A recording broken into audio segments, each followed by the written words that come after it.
दोस्तों आज हम पढ़ेंगे विद्युत क्षेत्र की जो निरक्षीय रेखा है उसके ऊपर विद्युत द्विध्रुव की निरक्षीय रेखा पर विद्युत क्षेत्र की तीव्रता हम पढ़ेंगे आज टॉपिक।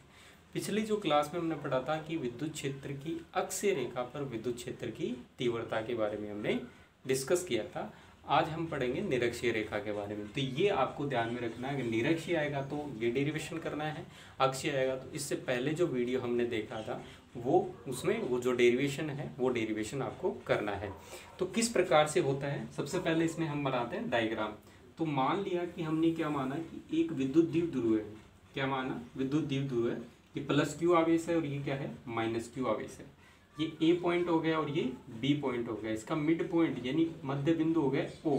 ठीक है, ये जो डिस्टेंस हो गई स्मॉल ए और ये जो डिस्टेंस हो गई स्मॉल ए, इस तरीके से। ठीक है, इस ओ बिंदु से इसके निरक्ष पर कोई बिंदु पी स्थित है, कोई बिंदु क्या है पी स्थित है। ठीक है, ये बिंदु हमने पी मान लिया, ये स्मॉल आर डिस्टेंस पे है। ठीक है, यहाँ से प्लस क्यू, यहाँ पर हमने क्या माना है परीक्षण धनावेश रखा है, क्या रखा है परीक्षण धनावेश। ये क्या करेगा, इस परीक्षण धनावेश को क्या करेगा, एक प्रतिकर्षित करेगा, प्रतिकर्षित करेगा तो विद्युत क्षेत्र की तीव्रता क्या होगी E1 इधर होगी। ये क्या करेगा, इसको आकर्षित करेगा तो विद्युत क्षेत्र की तीव्रता किधर होगी, इस तरीके से इधर होगी, ये E2। ठीक है, इस तरीके से विद्युत क्षेत्र की तीव्रता होगी।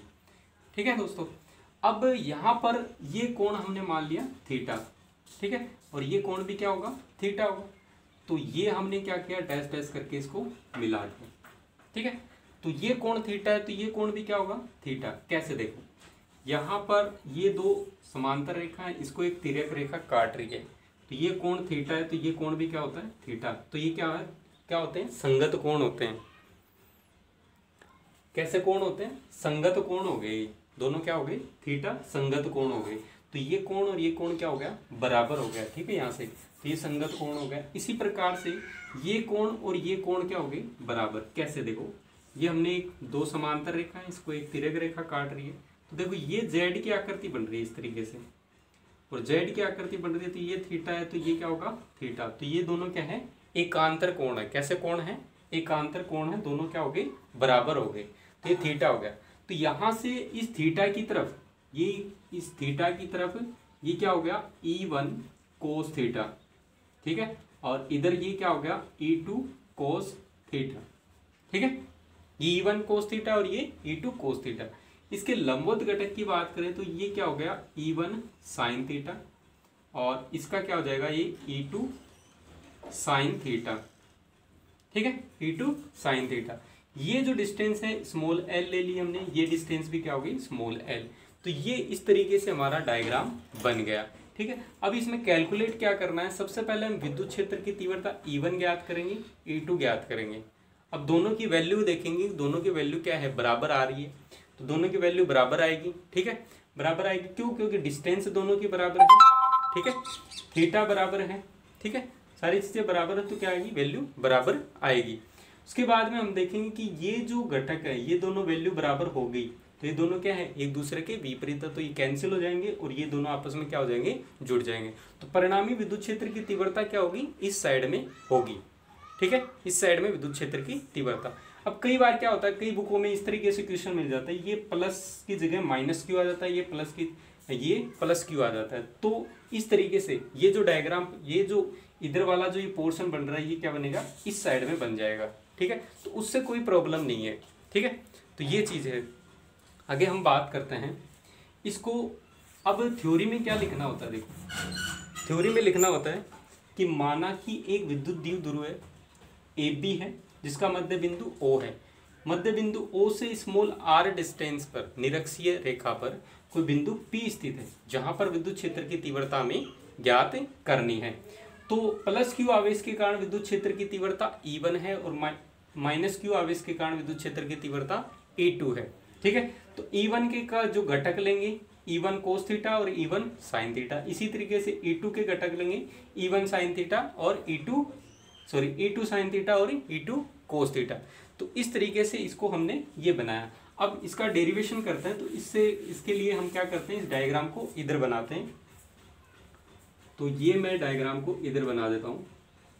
ये प्लस क्यू, ये माइनस क्यू, ए और ये बी, ये O पॉइंट हो गया।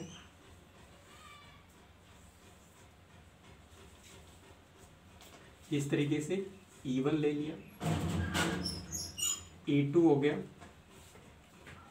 E1 cos theta, E2 cos theta, ठीक है। ये E2 sine theta, E1 sine theta, ठीक है। ये थीटा एंगल हो गया, ये भी थीटा है, ये थीटा है, ये भी थीटा हो गया, ठीक है। ये इस तरीके से एंगल बना लिया हमने। अब इसको हम क्या करेंगे, डेरिवेशन इसका इधर करेंगे, ठीक है। तो दोस्तों ये इसका डेरिवेशन इधर करेंगे हम, ठीक है। ये हमने डिस्टेंस यहाँ पर ले लेते हैं स्मॉल एल, ये स्मॉल एल, ये स्मॉल आर, क्योंकि ये जो डायग्राम है ये हमारे क्या आएगा, काम में आएगा डेरिवेशन के अंदर, इसलिए मैंने इसको साइड में बना दिया है।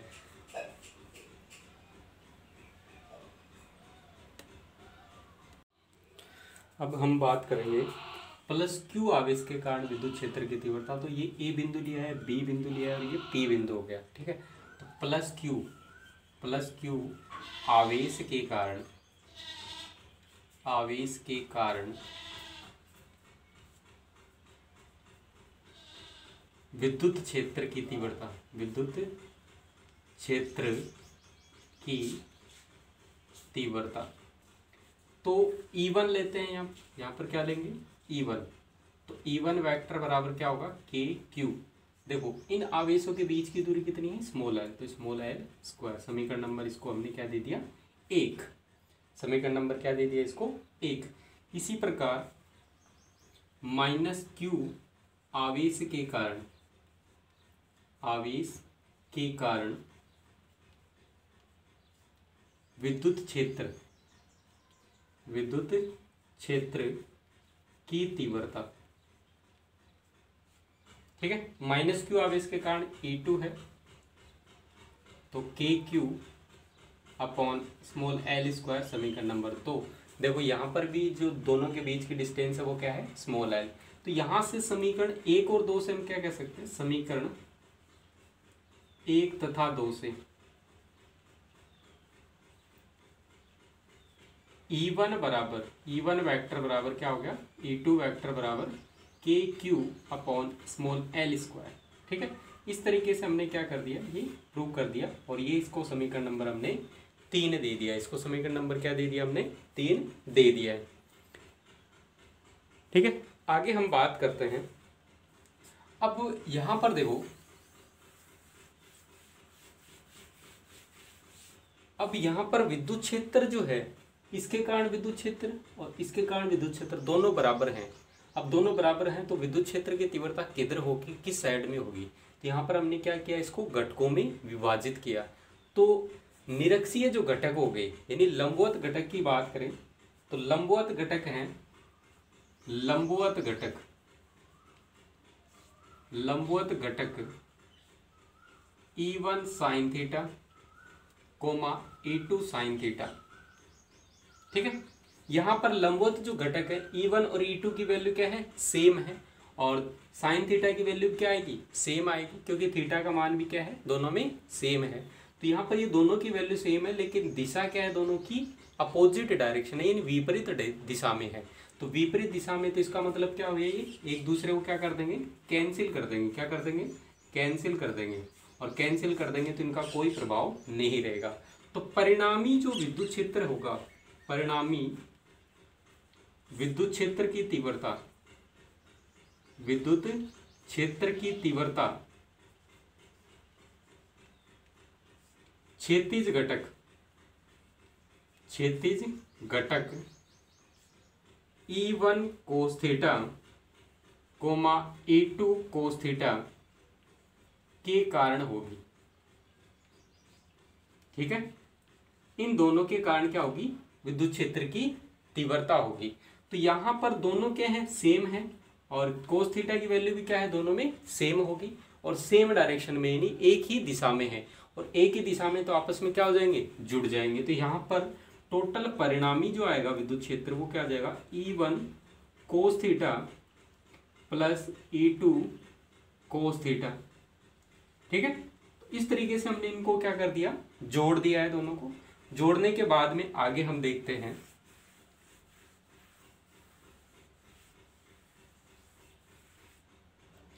जोड़ने के बाद इसमें वैल्यू पुट करते हैं। तो ई जो वेक्टर होगा वो क्या होगा, k q upon small L square cos theta plus k q upon small L square cos theta, दोनों सेम है। तो यहाँ से क्या लिख सकते हैं, 2kq upon l square cos theta. ये हमारे पास परिणामी विद्युत क्षेत्र की तीव्रता आ गई। इसको हम एक समीकरण नंबर क्या दे दिया, 4 दे दिया। इसको समीकरण नंबर क्या दे दिया हमने, 4 दे दिया है। ठीक है, आगे हम बात करते हैं। आगे देखना दोस्तों, अब यहाँ पर ये आया कोस थीटा, तो कोस थीटा की वैल्यू क्या होगी, तो कोस थीटा की वैल्यू हम ट्राइंगल कौन सा लेंगे, ट्राइंगल AOP, ट्राइंगल AOP की बात करें तो थीटा ये है, तो कोस थीटा क्या होता है, लंब बटे आधार बटे कर्ण। तो आधार बटे कर्ण, आधार क्या है A है और कर्ण क्या है L, तो क्या हो जाएगा cos theta A upon small L. Cos theta की वैल्यू क्या आ गई यहाँ से, A अपॉन स्मॉल एल। ठीक है, आधार बटे कर्ण आ गया। ठीक है, इसी प्रकार से हमने क्या किया, इसकी वैल्यू हम यहाँ पर पुट कर देते हैं। तो E vector equal to 2kq upon small L square into A upon small L. ये वैल्यू हमने क्या कर दी, यहाँ पर पुट कर दी। पुट करने के बाद में यानी यहाँ पर रख दी, रखने के बाद में हमारे पास क्या आ गया, 2kqa अपॉन LQ। तो ये हमारे पास एक लास्ट में फॉर्मूला आ गया, इस तरीके से एक फॉर्मूला आ गया हमारे पास। ठीक है, अब इसका वैल्यू हम निकालेंगे, तो यहाँ से क्या करेंगे, L की वैल्यू निकालेंगे। कैसे निकालेंगे देखो,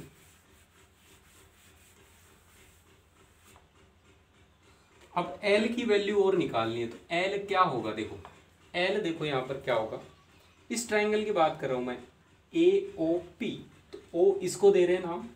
ठीक है, AOP ट्राइंगल की बात करें तो इन ट्राइंगल AOP की बात करें तो AOP के अंदर L क्या है, कर्ण है, ये क्या हो गया लंब, और ये क्या हो गया आधार। तो कर्ण का स्क्वायर यानी L स्क्वायर बराबर क्या आ जाएगा, R square plus A square. ठीक है, L की वैल्यू हमें निकालनी है, तो under root R square plus A square. ठीक है, ये वैल्यू हमने रखनी है।